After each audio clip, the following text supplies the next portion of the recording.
Samahan niyo po ako magluto, guys. Ayan. Luncheon meat po ito at saka sibuyas. Gawa po tayo ng fried rice. Ayan. Pasensya na kayo ha. Hindi ako marunong mag-edit eh. Meron po akong beans dito.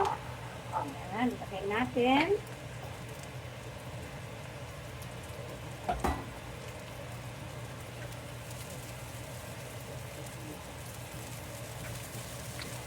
Buksan natin ng konti yung apoy.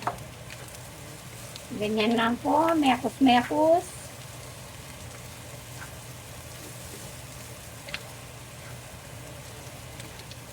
Isa sa mga natutunan ko dun sa pagtatrabaho ko sa Hong Kong ay yung pagluluto ng Chinese food. Hindi naman a la carte, but pwede na. Sabi nga nila. Ayan. Ganyan-ganyan lang po hanggang sa medyo okay na yung beans. Lagyan natin lagyan ko po ng garlic powder. O, ayan. Para medyo masarap. Ang bango. Next po, ilagay natin yung kanin.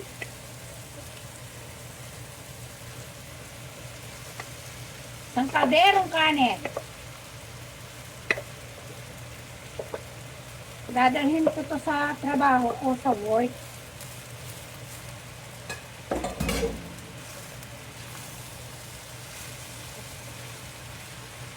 Yan.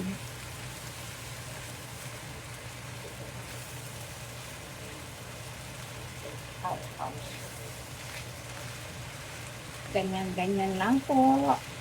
Para tayo nagsasangag ba?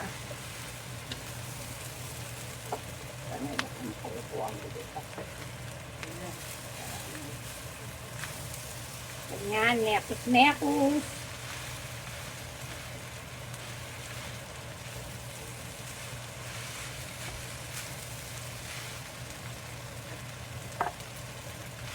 Pinatagal po ng konti ito.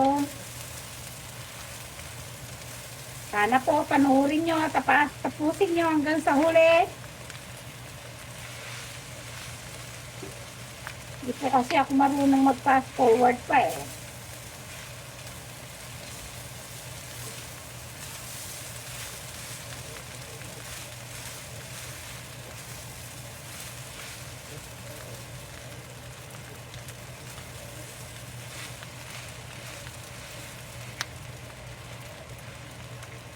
May nahulog.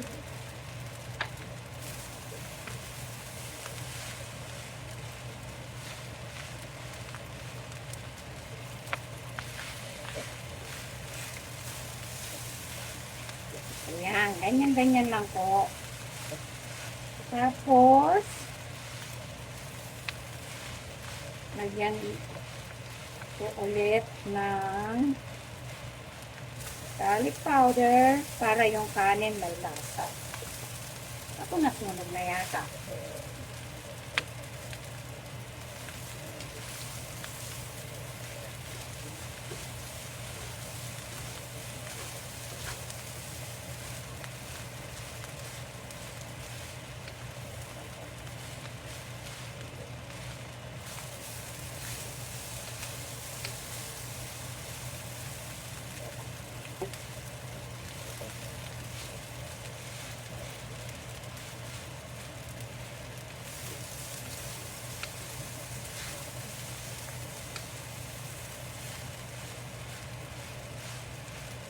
Lagyan ko muna ng seasoning.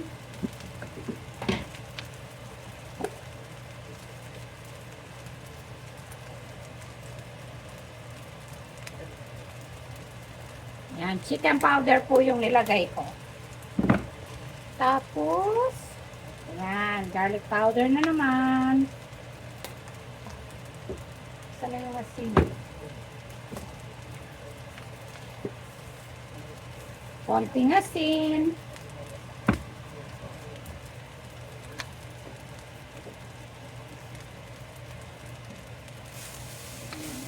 Mekos.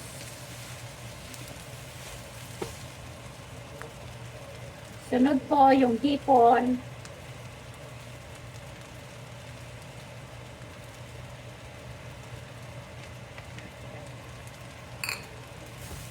Mekos ulit natin. Sunod po yung itlog. Yan. Mekos ulit. Ayan, mekos na. Lagyan po natin ng toyo para medyo may kulay ang buhay. O yung nilagay ko, bekene mener.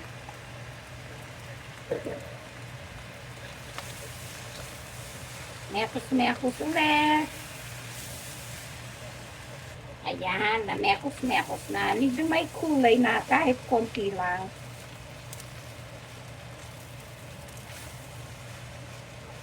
Last but not the least, ako po ay naglalagay ng iceberg lettuce. Ito po. Lagay natin para medyo may gulay ng konti. Fried rice Chinese version. Yan. Mekos ulit po. Dahan-dahan lang para hindi masayang yung gulay. Hindi mahulog. Maluto ng konti. Nakalimutan ko lagyan ng paminta. Yan, paminta. Para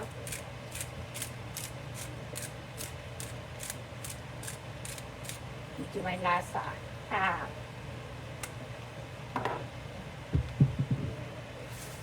Tapos ulit natin guys. Ayan. Tapos na. Halo lang ng konti.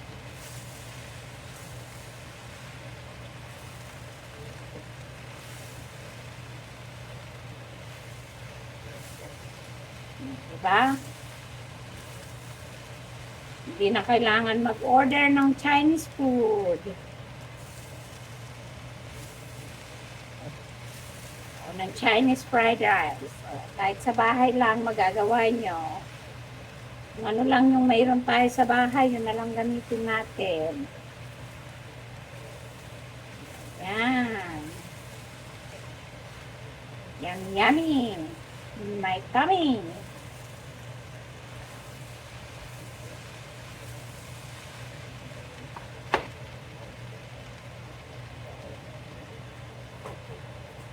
Mangkok, pag nakita.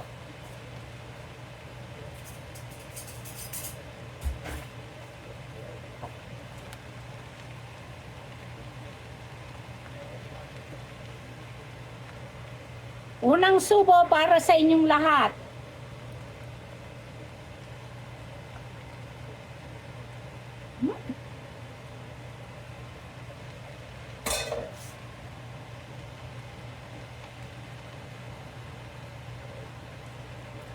Yun lang po.